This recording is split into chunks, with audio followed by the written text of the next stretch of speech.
Welcome to video 2 of 6 on low thyroid symptoms and low thyroid diagnosis. This is category 2, autoimmunity, also known as Hashimoto's when it pertains to the thyroid.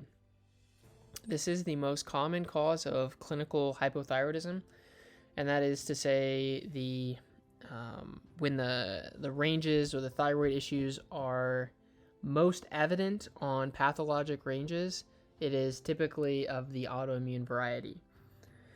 The previous video, I talked about the most common cause of functional level hypothyroidism. That is, people have symptoms and yet the blood work doesn't show that you have a thyroid issue. But when we narrow the ranges down, you actually see that they are not optimal, and I would explain functional level symptoms. So if you want to look at that video, go ahead and reference it. That was the previous video, category 1. So with category 2, we're going to make broad strokes and kind of talk about generally how you address autoimmunity from a natural perspective, and maybe talk about what drives it physiologically, things we do know about autoimmunity. So to start with, we're going to talk about TSH and T4 just like we did last time. There are some other markers that you can look at with specific to autoimmunity. But generally, you're going to see, we'll talk about TSH being the gas that goes to the engine that's secreted by the pituitary gland. It tells the thyroid to go. It tells the thyroid to make more hormone. So hypothyroidism typically shows when T4 is low. So the thyroid hormone is low. That makes sense. Hypothyroidism. And then you look at the TSH, and you're going to see that the TSH is high, thyroid stimulating hormone. You're going to see that the brain is putting its foot on the pedal and trying to make the thyroid go, but it just can't keep up with demand. That is a primary thyroid issue because it is the thyroid's fault that the thyroid is low. The previous case was that the thyroid was sluggish because it wasn't getting enough gas. And so we talked about how to correct that. So in this case, one of the reasons, and the most common reason for this, is that your immune system is attacking itself. That is what autoimmunity means. And when it comes to the thyroid, there are several autoimmune markers. Most commonly, you're going to see these markers TPO and TGB, but the others are also possible. So we aren't going to go into depth with that in particular because no matter what shows up, it's addressed the same way. From a medical standpoint, you're just going to let the immune system destroy the enzymes or the proteins that are involved, and just replace the thyroid with hormone. So, in this case, autoimmune therapy, like reducing your immune system completely, like just shutting it down, isn't worth the negative part of that. Obviously, suppressing your immune system is not a good thing. But if you had something like multiple sclerosis, or if your colon was bleeding out because of an autoimmune issue, then it may justify medically that you're put on some immunosuppressant. So, with autoimmune thyroid problems, they just let that go until the thyroid deteriorates into nothing. Typically, you're going to see that the dosage is going to have to be increased over time because of that. Now, if you're addressing these issues, naturally, you're looking at reducing the immune system, or balancing the immune system, I should say, so that the attack on these proteins related to the thyroid are diminished. So that, for instance, if you had a high TPO antibody, you're actually going to see those decrease. And so the destruction of the thyroid is slowing. And that's the goal from a natural perspective. So what are the things that drive autoimmunity? So if these are the things that drive autoimmunity, then these are the things that you try to get rid of. So in general, anything outside of yourself could drive your immune system to overreact. So that's the tough part about autoimmune issues. Most commonly, we're going to talk about these two things.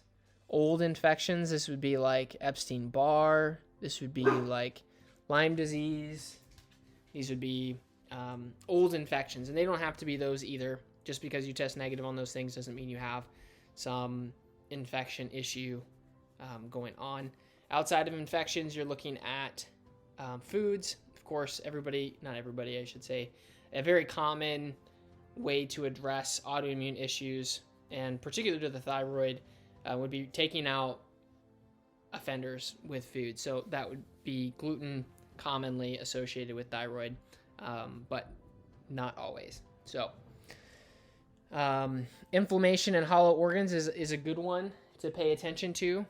And the most common hollow organ to have inflammation in related to an autoimmune issue is the gut. So leaky gut or having some sort of gut related symptom as well as these other problems would tell me that we should address the gut, and I think it's important. So most commonly you're going to see some overgrowth in the gut. So I have some videos on that already, so I'm not going to beat a dead horse with that. But correct the gut issue with autoimmunity, very important. There's multiple ways that this ties into autoimmune problems, which is why most people start with the gut when it comes to autoimmune problems. I will say that by the time people come and see me, they already eat really well. They've definitely corrected or removed any possible offenders. They've gone through heavy metal detoxes, although it does show up from time to time. But there may still be some infections either in the gut or some other type of infection affecting the immune system. So no matter the way that you address autoimmune problems, you need to look at balancing the immune system. So there are some supplements that are kind of safe to take no matter what because they're immune balancing. For instance, vitamin A and D regulate T cells as well as glutathione. These things are safe. You don't want to take certain herbs that may push one side of the immune system and throw the balance off. That's the trick, because even not all supplements are good. You don't want to, cause some sort of cytokine storm. You do kind of, if you're in this category, you probably want to work with somebody that knows what they're doing. But in general, like if you do some of these healthy, natural things to improve your health, you might be able to see movements in those blood markers and feel better. Thyroid's hard to pay attention to, I know, but if you want to mark something objectively, it'd be those antibodies. There are other immune markers you could measure too, but if you're going to take an herb, skullcap's kind of a safe one, because not only is it an antimicrobial, but it actually reduces interleukin, or actually stimulates interleukin 10, which is what calms down a hypervigilant immune system. So that is one of my favorite ones to use with autoimmune issues.